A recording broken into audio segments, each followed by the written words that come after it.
pessoal, bom dia, boa tarde, boa noite a todos, minha família virtual de fé. Espero que vocês estejam bem. Vamos iniciando aqui mais um episódio do podcast Alma de Poeta e hoje a gente vai conversar um pouco sobre a importância de se manter a simplicidade, de manter a humildade nos trabalhos espirituais. A importância de lutarmos para não deixar crescer dentro de nós, médiuns, a fogueira da vaidade, do orgulho, que acaba destruindo qualquer trabalho espiritual. Meu nome é Evandro Tanaka, eu sou médium umbandista, e nesse podcast a gente fala sobre Umbanda, espiritualidade, mediunidade e também sobre poesias de um preto velho.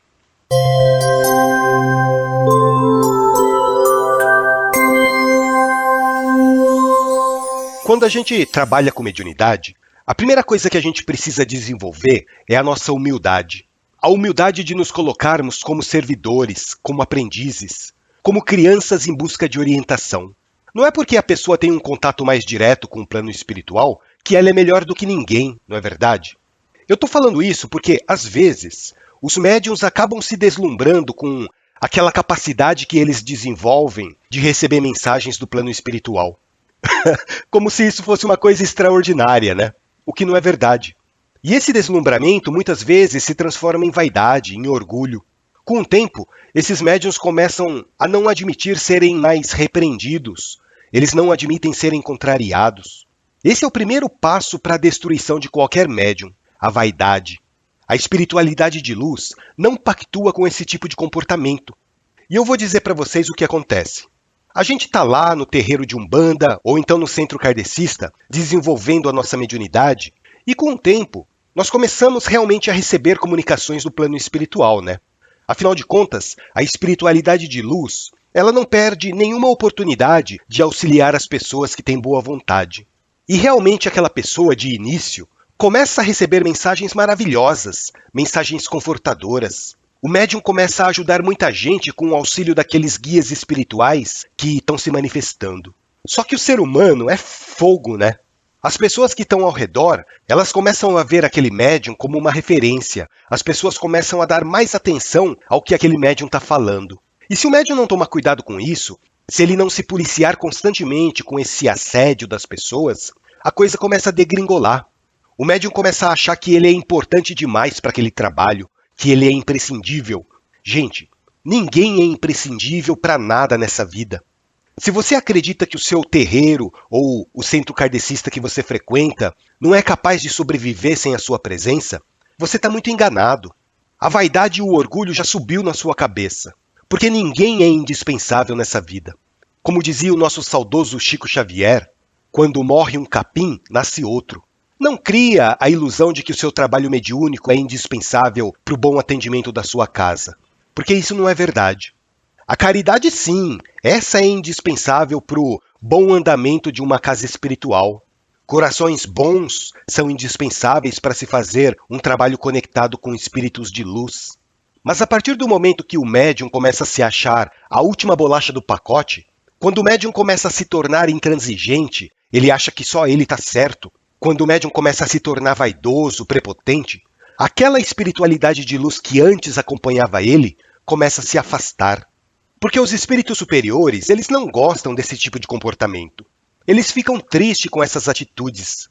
E quando os espíritos de luz se afastam, você acha que a mediunidade daquela pessoa vai se fechar? Não vai. A mediunidade vai continuar lá, aberta, escancarada. Só que como esse médium não vai ter mais a proteção dos espíritos bondosos, ele vai deixar a sua mediunidade exposta para que outras categorias de espíritos venham a se aproveitar da situação. E essas outras categorias de espíritos que eu estou falando, eles não são tão nobres quanto os primeiros. São espíritos obsessores, são espíritos trevosos, perversos. São espíritos enganadores que vão fazer de tudo para que aquele médium indisciplinado se afunde cada vez mais. E esses espíritos vão começar a massagear o ego daquele médium. Vocês entendem? Porque eles sabem que esse é o ponto fraco daquela pessoa. Os espíritos das trevas começam a alimentar cada vez mais a vaidade e o orgulho daquele médium. Só que tudo tem um preço, né? Ao contrário dos espíritos de luz que trabalham por caridade, os espíritos trevosos trabalham por interesse. E com o tempo, eles começam a incentivar aquele médium a fazer coisas erradas, a trabalhar em troca de determinados favores, a ajudar pessoas em troca de dinheiro, a ter uma vida cada vez mais desregrada. Porque é disso que os espíritos inferiores gostam. Eles gostam do oba-oba, da bagunça. Eles não estão nem aí para o que pode acontecer depois. Desde que eles sintam prazer, desde que eles alimentem o vício. É assim que eles pensam. E quando o médium vê, ele já está no fundo do poço. Quando o médium cai em si, ele já fez tanta coisa errada que não tem mais volta. Então, um conselho que eu dou para vocês que estão desenvolvendo a mediunidade agora, ou que querem desenvolver, é o seguinte: procurem ser úteis. Procurem ser úteis o máximo possível no trabalho com a espiritualidade, mas nunca colocando o seu ego na frente. Trabalhem com discrição, de preferência no anonimato. Não fiquem reclamando, não fiquem criticando, não fiquem achando que vocês são os donos da verdade, porque, como a espiritualidade diz, a verdade pertence a Deus, né? Nós carregamos apenas fragmentos dessa verdade. Você carrega a sua parcela de verdade, eu carrego a minha. E tá tudo bem. Se a espiritualidade te colocou em um caminho de desenvolvimento mediúnico, é porque tem um motivo bom para isso. Todos nós podemos contribuir de alguma forma com o nosso trabalho, com a nossa dedicação, para ajudar na obra do Criador do Universo. E tenham certeza de uma coisa, gente. Se vocês trabalham numa casa séria, os guias saberão encaminhar as pessoas certas para o seu terreiro. E da mesma maneira, quando alguém está desarmonizando com a corrente mediúnica, quando alguém está atrapalhando os trabalhos da casa, a própria espiritualidade se encarrega de afastar aquela pessoa. A gente não precisa fazer nada para que isso aconteça. Chega uma hora em que a pessoa simplesmente vai embora. É lógico que a entrada e a saída de pessoas de um centro espírita ou de um terreiro de umbanda é um processo natural, né? Isso sempre vai acontecer por inúmeras razões. Eu não estou querendo generalizar que quando a pessoa sai de um terreiro é porque ela estava atrapalhando os trabalhos da casa. Às vezes ela saiu porque ela precisava sair, porque ela tinha que seguir o caminho dela. Às vezes aquela permanência naquele lugar era temporário. A gente tem simplesmente que compreender, aceitar e continuar trabalhando.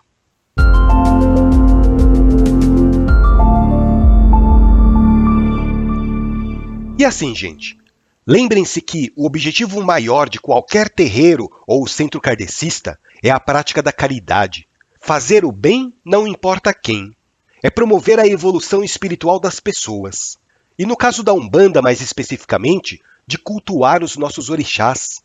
A gente precisa ter a consciência de que todos os locais que se dedicam a uma conexão com o sagrado merecem o nosso respeito. A Igreja Católica, os templos budistas, as roças do candomblé, os terreiros de Umbanda, as reuniões xamânicas, o Santo Daime. Qualquer manifestação do ser humano que vise ajudar o próximo merece a nossa consideração. E eu, como umbandista, entendo o seguinte: todos esses locais sagrados, sejam eles grandes ou pequenos, sejam eles ricos ou pobres, de pessoas escolarizadas ou não, têm o mesmo valor aos olhos da espiritualidade.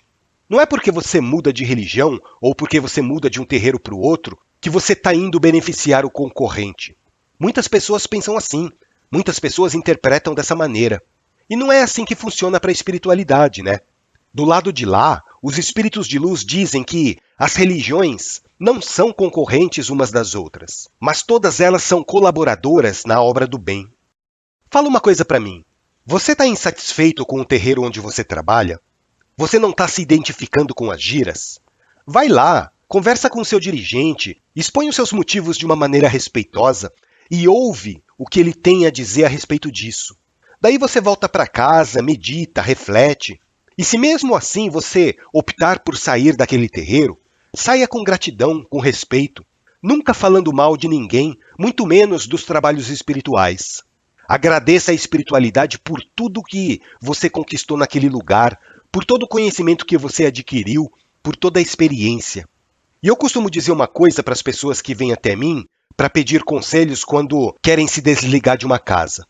Nunca abandone um trabalho espiritual por causa das pessoas encarnadas, tá? Ah, eu não me dou bem com fulano, com ciclana, eu não gosto do beltrano. Gente, o que importa é o trabalho que aquele local está fazendo para ajudar as pessoas. Não interessa os seus gostos ou os seus desgostos pessoais. Não interessa os seus problemas de relacionamento. Isso aí é uma coisa que quem tem que resolver é você. Porque muitas vezes o problema de um determinado relacionamento seu com uma outra pessoa está apenas dentro de você. Não tem nada a ver com o lugar que você frequenta. Agora, se você não está se identificando com o trabalho que está sendo realizado, daí já é uma outra história, né? Isso sim justifica que você abandone a casa e procure uma outra. E outra coisa que eu queria dizer para vocês que já frequentam ou que pretendem frequentar um terreiro é o seguinte: não queira jamais que o terreiro que você frequenta dependa exclusivamente de você. Se tiver ali uma atividade que só você sabe fazer, ensina uma outra pessoa para fazer o que você sabe. Porque isso também é fazer a caridade, né? Você vai estar dando a oportunidade daquela pessoa também de se sentir útil. E fazendo isso, você também contribui para preservar os conhecimentos da Umbanda. Porque quando você ensina algo a alguém, você está fazendo o seu conhecimento se prolongar no tempo. Só que assim, gente, como eu disse lá no começo, ninguém é insubstituível. Se você não quiser passar adiante aquilo que você sabe, pode ter certeza que a espiritualidade vai encontrar uma maneira de preparar as outras pessoas para dar continuidade àquilo que você fazia. E não me levem a mal quando eu falo que ninguém é insubstituível, tá? Eu não estou querendo dizer que você não tem valor nenhum para o seu terreiro. Não é isso. Olha lá como você vai interpretar essas minhas palavras, hein? Eu sou responsável pelo que eu falo, não pelo que vocês entendem. Eu estou brincando. Mas o que eu quero dizer para vocês é o seguinte: para a espiritualidade, todo mundo é importante, todo mundo tem valor, todo mundo pode contribuir com o trabalho. Para a espiritualidade, não existe trabalho mais nobre ou menos nobre, não existe trabalho mais digno ou menos digno. Só que o ser humano é fogo. As pessoas começam a rotular as atividades, os trabalhos, os serviços. Fala uma coisa para mim. Será que a pessoa que acende as velas no altar é mais digna do que aquela pessoa que lava o vaso sanitário antes de começar a gira? Eu duvido. Talvez seja até o contrário, né? Lembra do que o nosso Mestre Jesus disse? Todo aquele que se exaltar será humilhado, e todo aquele que se humilhar será exaltado. Só que tem muita gente que pensa o contrário, né? Tem gente que acha que para se exaltar, o outro precisa ser rebaixado. As pessoas tentam se diferenciar aqui na Terra com os privilégios, com tratamentos especiais.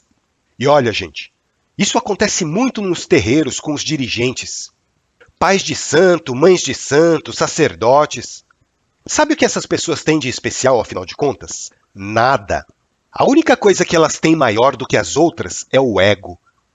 Ai, Evandro, nossa, que blasfêmia você está falando. A gente precisa respeitar aqueles que conduzem os trabalhos espirituais, a gente precisa respeitar o pai de santo, a mãe de santo e blá blá blá. Gente, eu concordo. A gente precisa respeitar, mas sem dar nenhum tipo de tratamento especial, simplesmente pelo cargo que aquela pessoa ocupa.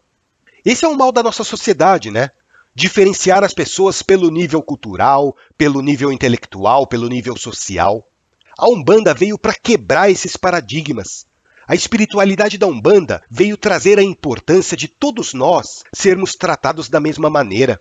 Não importa se você é pai de santo, se você é pai pequeno, ogã, médium, cambone, ou se você é simplesmente a pessoa que está sendo assistida. Aos olhos do nosso pai Olorum, todos nós temos o mesmo peso e a mesma medida. A gente precisa mudar essa nossa cultura de estar sempre privilegiando e rebaixando as pessoas. Por situações que não fazem o menor sentido, né? E essa atitude deve começar dentro da nossa casa, dentro do nosso terreiro, para depois ser espalhada pela vida fora. Como diz o ditado, seja você a mudança que você quer ver no mundo. E essa é a mais pura verdade. E a Umbanda vem trazer a ideia de igualdade, né? Não é à toa que se chama corrente mediúnica. Eu sou um elo da corrente, você é outro elo da corrente, e esses elos vão se unindo para formar uma longa corrente que une encarnados e desencarnados. E é através da igualdade de tratamento que a Umbanda constrói uma linda corrente de amor.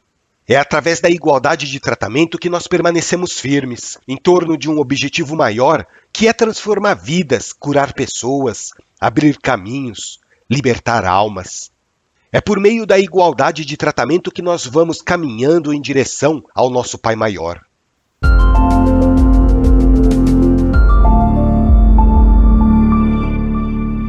enquanto eu falava esse negócio de ficar exaltando ou rebaixando as pessoas de acordo com o trabalho que elas fazem, eu lembrei de um senhor que eu tive o privilégio de conhecer há muito tempo atrás já, o seu Ernesto.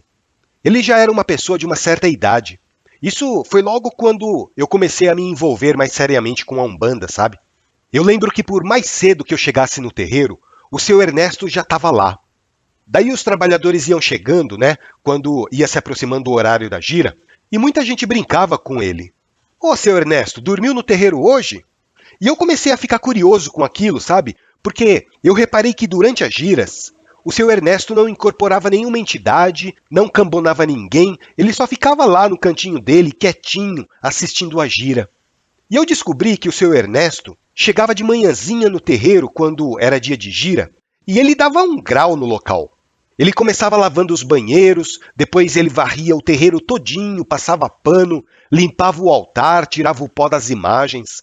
Era uma dedicação total. Daí um dia eu cheguei para o seu Ernesto e a gente começou a conversar. E eu toquei nesse assunto com ele, né? Eu perguntei para ele assim: seu Ernesto, eu reparei que o senhor chega muito cedo no terreiro, né? Limpa o terreiro todinho, mas na hora da gira mesmo, o senhor não participa. Por que o senhor não participa da gira? Daí o seu Ernesto, com aquele jeito simples dele, me respondeu assim: ah, filho, eu fico lá no meu cantinho porque eu acho lindo ficar assistindo as entidades trabalharem. E eu não tenho mediunidade para ser médium da corrente, também não tenho conhecimento suficiente para ser cambone, daí eu fico mais à vontade de ficar assistindo. Então eu perguntei para ele: mas se o senhor não participa da gira como trabalhador, por que o senhor chega tão cedo no terreiro? E o seu Ernesto, com a mesma simplicidade, falou para mim assim: como eu disse para você, meu filho, eu não tenho nem mediunidade nem sabedoria como as outras pessoas aqui da casa têm. Então, a única maneira que eu encontrei para ajudar e para mostrar minha gratidão é chegando mais cedo para deixar o terreiro bem limpinho e organizado para as pessoas poderem chegar e se sentirem bem. E quando eu ouvi aquelas palavras que saíam da boca dele de uma maneira tão espontânea, eu comecei a chorar. E o seu Ernesto, vendo o meu choro, começou a chorar também. Daí ficamos nós dois bobos lá chorando, um olhando para a cara do outro. Depois desse dia, eu peguei uma admiração tão grande por aquele homem que várias vezes eu me esforcei para chegar um pouco mais cedo no terreiro para ajudar ele nos afazeres. É que não dava para chegar sempre cedo porque as giras eram durante a semana, né? E eu trabalhava até tarde. Mas, gente, vocês tinham que ver a energia maravilhosa daquele homem. Enquanto ele fazia a limpeza do terreiro, ele ficava rezando, ele ficava cantando ponto. Era uma conexão linda que ele tinha com o plano espiritual. Por isso eu digo para vocês, esses são os verdadeiros professores da minha vida. Eu não gosto de aprender com gente erudita, com gente culta.